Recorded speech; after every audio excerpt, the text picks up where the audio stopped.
He signed those divorce papers with a smirk that said, "I've already won," and for a second, I almost believed he had. There was a chill in that courtroom. Maybe it was the AC. Maybe it was the silence. Just the shuffle of papers, the judge clearing her throat, my heart pounding so loud I was sure everyone could hear it. Marcus, sitting across from me, never looked more in control, hair, perfect suit, more expensive than my old car, hands folded like he was about to close another deal. That was his thing, you know, acting like life was just business, like I was some sort of investment he'd wrung dry. But the moment the judge cracked open that envelope, the one with my father's will inside, I saw it, the little twitch in his jaw, the crack in his armor. It was gone almost as quick as it came, but it was there. You ever watch someone realize they're not as smart as they thought? It's a look you don't forget. You want to know how I got here? Let me back up a sec. My name's Sarah. This isn't a sob story. It's a story about what happens when the person you trust most turns out to be the one standing on your throat. 3 years ago, I was a different woman, not just younger, greener. I was a high school English teacher, barely scraping by after my dad died, pouring myself into my students because, honestly, it was all I had left. Then along comes Marcus Chen, the golden boy, an investment banker with a jawline out of a cologne ad and a knack for grand gestures. He found me at a charity gala, made me feel like Cinderella, swept me off my tired feet with expensive dinners and compliments so smooth I didn't even hear the edge in them. 6 months in, he proposed with a diamond the size of my thumb. And I said yes, because I thought I'd finally made it. You know, I was Cinderella, and I thought I was getting my fairy tale. What nobody tells you is that sometimes the prince is just a better-dressed villain. At first, Marcus's jokes about my job, how cute it was that I taught how my little classroom stories didn't really compare to his real world, seemed like teasing. He'd pat my head and say, "Let me take care of you, babe. You don't have to worry about a thing." It took me a while to realize what that meant. Don't dream, don't try, don't grow. After we married, his comments turned into a script he read from every time his friends came over. "Sarah's just a teacher," he'd announce like that explained everything. "She likes to keep busy while I take care of the real work." The more he said it, the smaller I felt like every time he dismissed me, he was cutting off a piece of me. "Try to talk about the news. Let the adults talk, sweetheart." His friends would snicker, and I'd go hide in the kitchen, staring at the oven, wishing I was anywhere else. He never missed a chance to bring up my dad either. Not everyone can be successful, he'd say, meaning not everyone could be like his family like him. My dad had worked in a factory, blue collar as they come, but he loved me better than anyone ever had, quiet, decent, never flashy. Marcus called it humble origins and wore it like a badge, something he could dangle over me whenever he wanted. The mask started slipping about 2 years in. Marcus stayed late at work, always glued to his phone, always stepping out to answer messages I never got to see. The romance faded like cheap perfume. No more dinners, just TV trays and silence. He'd barely touch me, barely look at me. At school, I still had meaning. My kids didn't care about my salary, they cared. I showed up for them, that I listened, that I believed in them, even when nobody else did. One girl, Maria, was about to fail out.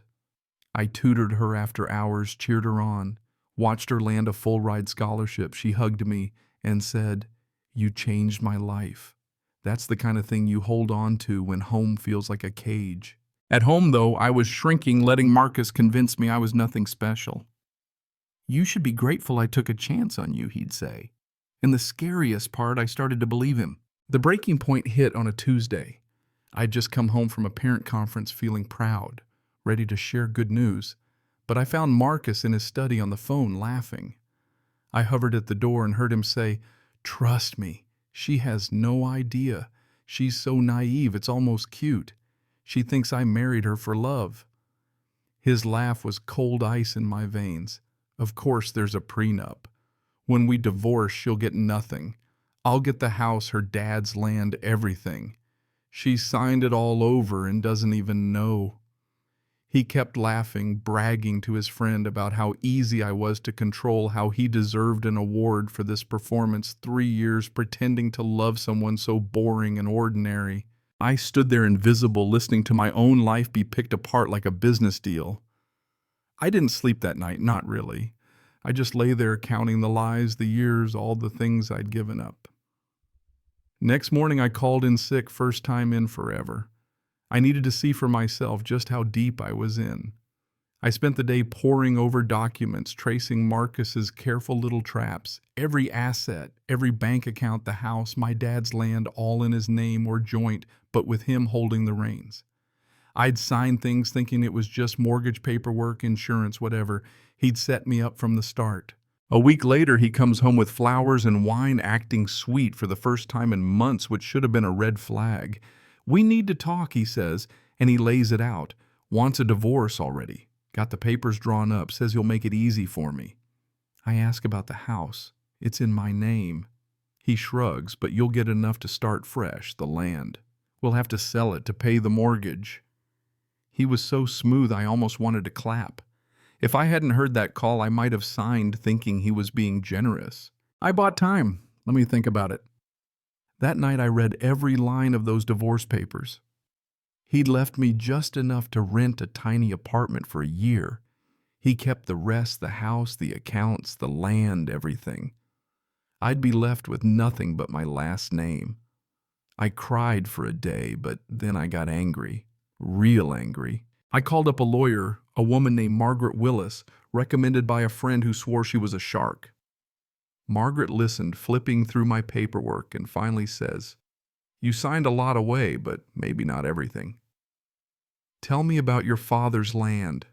I tell her it's nothing special, just some old plot he never really used. "Have you ever had it appraised?" Margaret asks. I shake my head. Marcus always said it was worthless. "Let's find out," she says. She also digs into my dad's finances. You'd be amazed what people don't know about their own inheritance. A couple weeks later, she calls and tells me to sit down. Turns out that worthless land sits on a natural gas deposit. And get this, a trust fund my dad set up hidden under my maiden name, full of investments he'd quietly grown for years now, worth over $2 million. My dad, the factory worker, had played the long game. Divorce court day comes. Marcus waltzes in with the whole legal army, looking smug, playing the part of the magnanimous ex-husband. I'm just trying to be fair. The judge, tough no-nonsense, not impressed, asks for any further information. That's when Margaret stands up, opens the folder, and lays it all out. The land's worth millions. The trust is separate property. Marcus tried to defraud me. She plays the recording of his phone call, and you can hear a pin drop. Marcus's lawyer starts sputtering, but it's too late. The judge says the prenup is void due to fraud.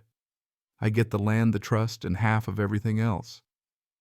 Oh, and Marcus has to pay my legal fees.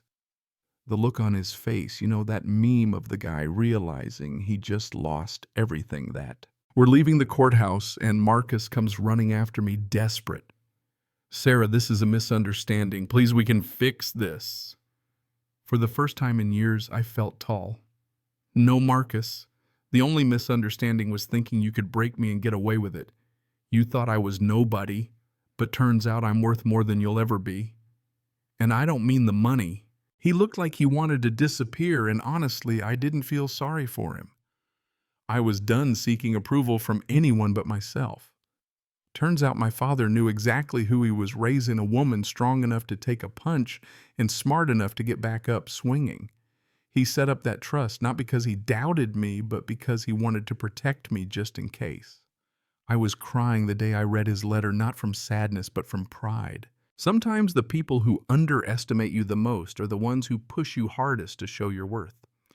But the real win isn't showing them, it's finally seeing it yourself. So now it's your turn. What do you think, was justice served, or did the court go too easy on Marcus? Tell me down below. Let's hear what you'd do if you were in my shoes. And hey, if you want more stories like this, you know what to do. Stick around, share your take, and I'll see you next time. Xin chào các bạn, mình là Trinh, mình phụ trách viết content.